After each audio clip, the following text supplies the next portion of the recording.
আসসালামু আলাইকুম।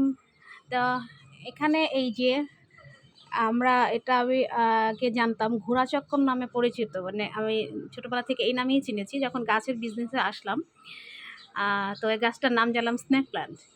আর এই গাছটা অনেকে বলে যে আমাদের বাড়িতে আশেপাশে জঙ্গল হয়ে থাকে। হ্যাঁ, উনাদের কথা কিন্তু একেবারেই ভুল নয়।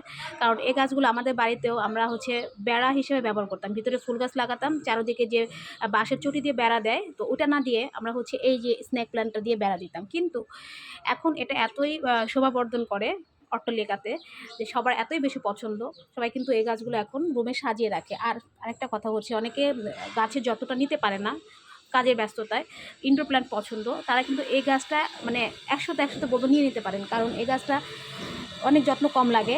মাটিতে মানে মাটি দেখছেন এখানে মানে খরা হয়ে গেছে মনে হচ্ছে। আমি এখানে কিন্তু পানি দিইনি এখনও, পানি দিব আজকে। তো যত্ন খুবই কম লাগে এই গাছটায়। যদি এই গাছটা কারো ভালো লাগে অর্ডার করে ফেলবেন। ধন্যবাদ।